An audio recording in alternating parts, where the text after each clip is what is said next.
Hey, what's up guys? How are you all? I hope everyone is doing well. So, as you know, Update 6.1 is currently running, but Update 6.2 is coming very soon. So, its banners have been revealed. Those who have provided information about the banners are quite accurate.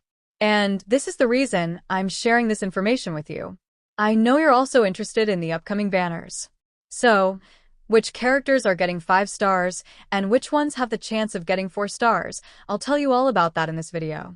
By the way, if you're new to the channel and want to stay updated with such movement-related guide videos and information, make sure you like and subscribe for more videos. So, without further ado, let's jump into it and talk about the upcoming banner 6.2, 5 stars with 4 stars. Before we begin the video, I want to inform you that this information is early information. So, there may be some variations.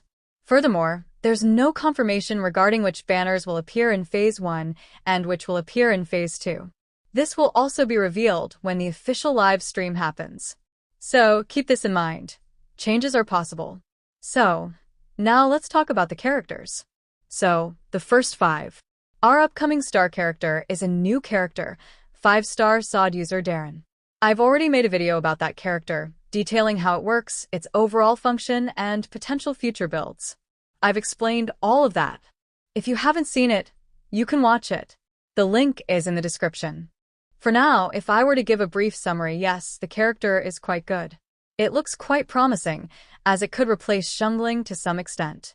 So, in many teams where you want to use Wave or Melt or Overload teams or use Pyrosol or Crystallize reaction, it can work in all teams because it doesn't have the energy issues that you usually see with Shungling. Plus, it can also deal personal damage and rash right to opponents. Therefore, there's a good chance it could replace Shungling. Because Shungling doesn't need consolation. His performance only improves after C4. In a way, he's an upgraded 5-star character. Along with some older characters, he's also receiving a buff from Hexenjurgle. If you keep 2 characters in your party, their damage and rest will be affected. The rate will increase.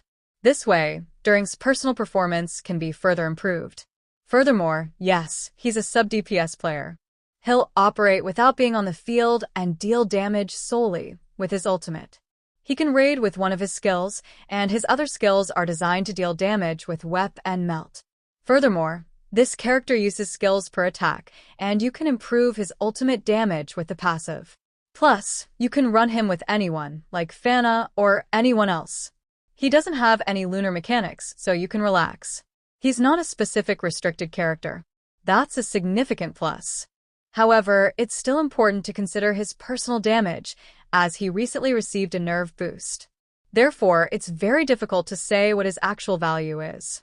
So if you want to know more about this creator and want me to pull this character, make sure you like, subscribe, and come to the live stream.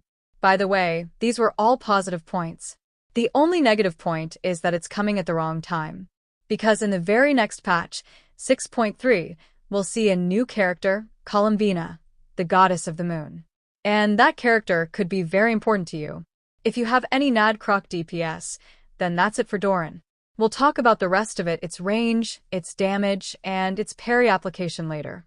Now, let's talk about our second character we'll see this turn, Varisa. Varisa is a 5-star Catalyst user who deals a very high amount of damage, but only in plunge attacks. This character performs mostly well in Electro Charge and Overload teams.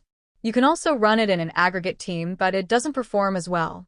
The only reason is that in aggregate teams, there's usually no one to do a rest raid. And even if you do a rest raid, it's mostly Dentro or Electro. Dentro isn't available.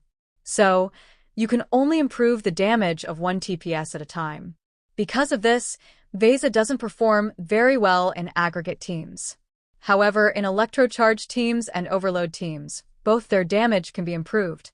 In Electro Charge teams, Hydro plus Electro, and in Overload teams, Pyro plus Electro, both are improved. This increases team DPS.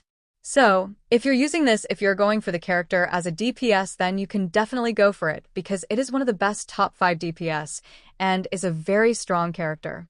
Plus, talking about investment, yes, you need a signature set, artifact set, and weapon. If you have it, then it will perform very well. Its performance is not that good at 4-star with 4-star weapon, but it has very good performance at 5-star. But the major character which you should have is the one to whom I will give maximum credit because it improves Varisa's damage a lot, and that is Hyacine C6 and Castorice. If you have C6 in an overload team, then your Varisa will almost deal a massive amount of damage, and no one will be able to stand in front of you. But if you run an Electro Charge team, then there is problem because Varisa is a plunge attacker, so no one uses normal attacks, and you cannot use normal attacks too. That is why an Hydro character only Friena works perfectly with it with Genuine, because it heals the entire team, and hence can give a very good buff than Friena, so this is a reason to do Rest Raid, to improve the damage of plunge attack. For this, the damage bonus buff and the sub-DPS of a Hydro character with Vasa is going to be a really good Electro Charge team. Otherwise, we already have a competitor for the Electro Charge team, and his name is Flins. If you've invested in Flins, you have C1 and Consolation, then I'd recommend investing in Flins. Go for Columbina because you can not only use Electro Charge with Flins, but you can also use reactions. You can also run Hydro, Pyro, and Anemo type characters. However, it's important to run a Hydro character so you can trigger consistent Electro Charge reactions and deal damage. The problem with this character is that it must be accompanied by a Croc character, otherwise its damage is sacrificed. So, this is a problem that occurs with Electro Charge with Flins. Otherwise, it performs very well because it's a normal attack damage dealer, so Shachu Yelan can all be used with it. However, due to restrictions, Ainen is the only character that works better with Flins.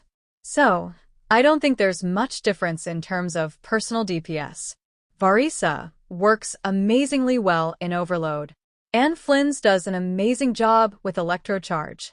Hey, I just realized this video is getting a bit too long, so I'm going to pause here and continue the rest in the next one. Thanks so much for watching. Make sure to like, subscribe, and turn on notifications so you don't miss the follow-up.